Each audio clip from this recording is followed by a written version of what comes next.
Je me suis retrouvée dans de nombreuses situations où ça a été assez délicat, on va dire. J'ai 34 J'ai ans. 45 ans. Mon ex voulait à tout prix que je La le suce. situation que j'ai vécue s'appelle un Arrivé viol. le 24 octobre, Suce et tout ça, mais c'était en permanence. je faisais clairement des crises d'angoisse.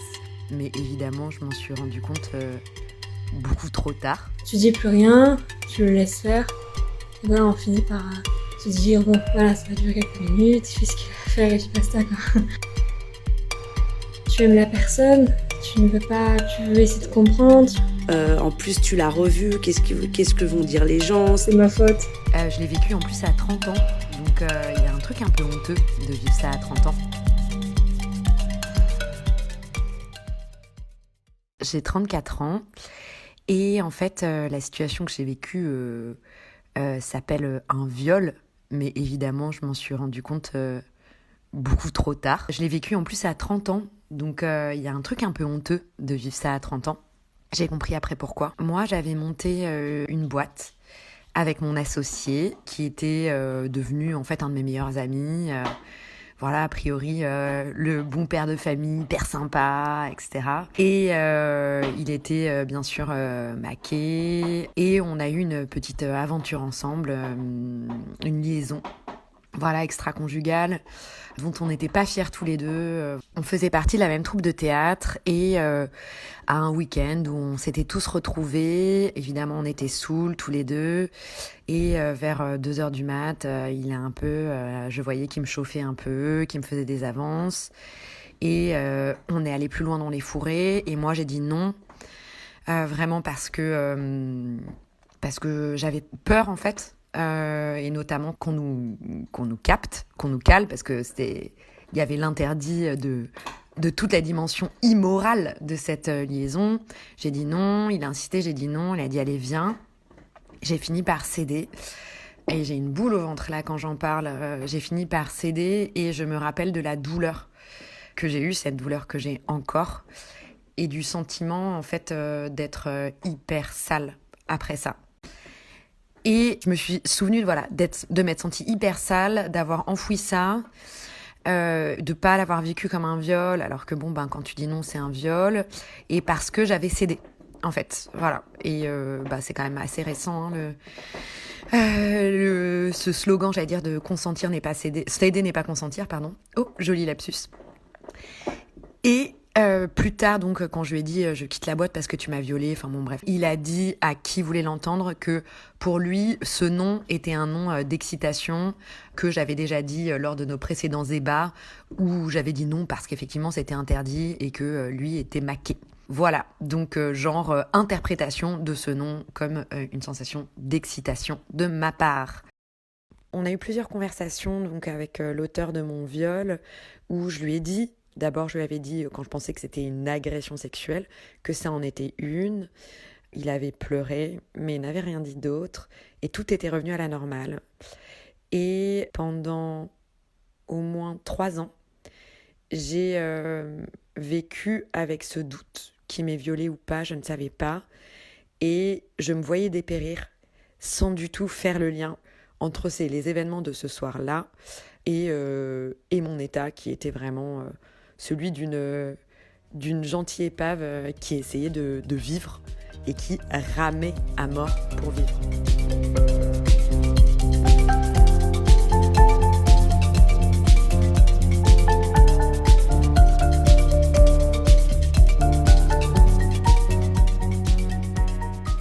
Alors en fait, moi, c'est à l'occasion de ma psychothérapie que j'ai compris pourquoi est-ce que j'avais été violée à 30 ans sans me rendre compte que c'était un viol.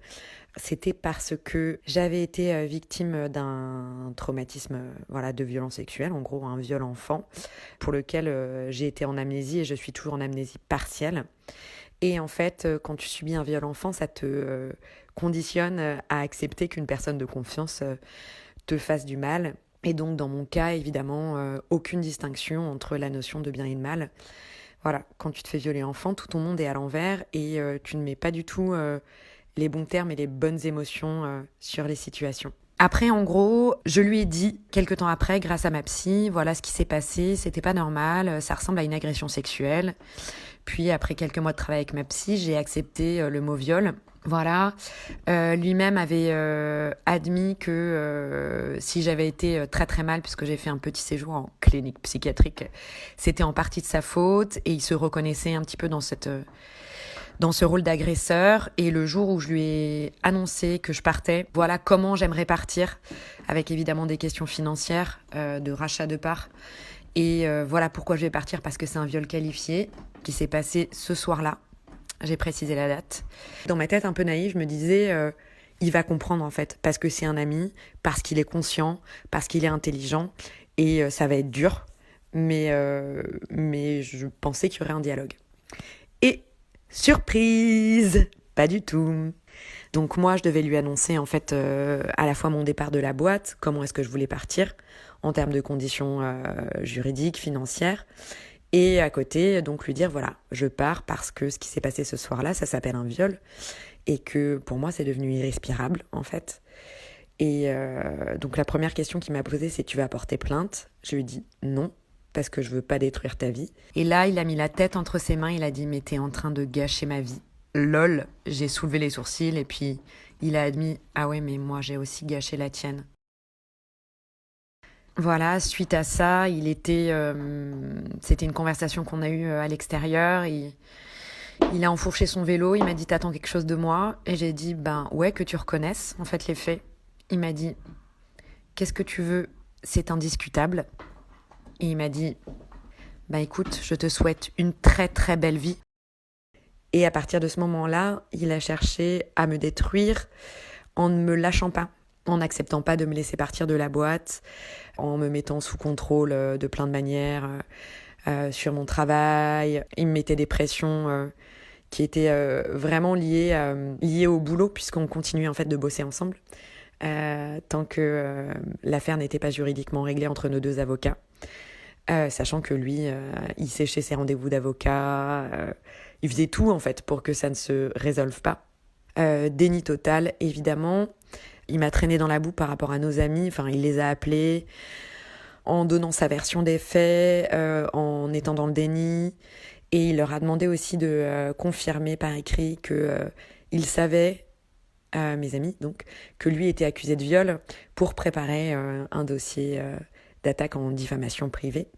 Donc voilà, ce qu'on appelle l'inversion de culpabilité, le propre, on va dire, de la perversion de ces auteurs de viol.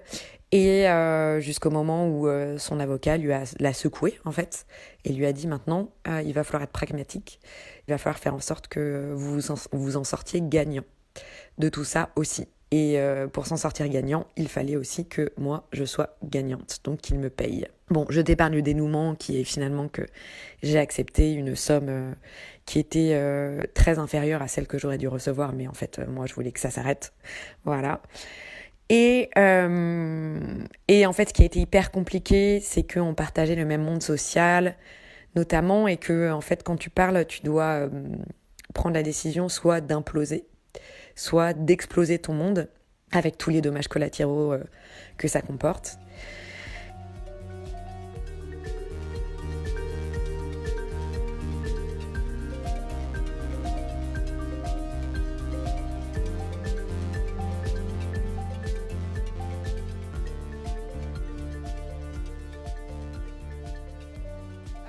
J'ai essayé de me protéger, de me faire un petit cordon de sécurité en prévenant quelques amis qu'on avait en commun d'abord pour qu'ils aient mon discours avant, parce que je connais la capacité des gens à ne pas distinguer le bien du mal sur ce type d'histoire, surtout s'ils ont le discours de l'agresseur en premier. Voilà, qui est beaucoup plus simple en fait à engranger puisqu'un viol c'est dégueulasse. Voilà. Donc ça m'a aidée.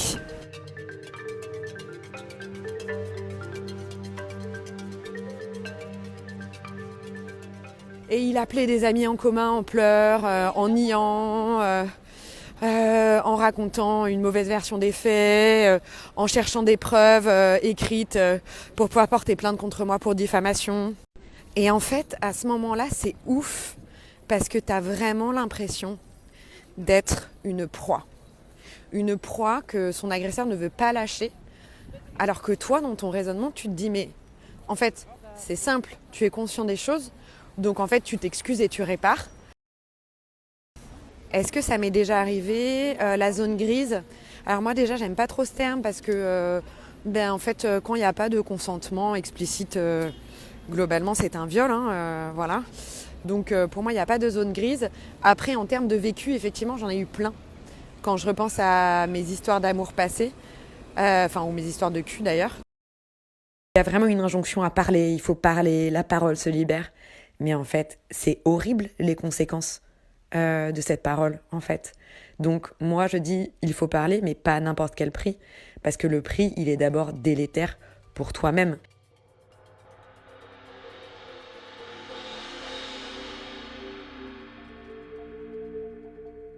Vous venez d'écouter le premier témoignage de la série lancée par Je n'ai pas dit non.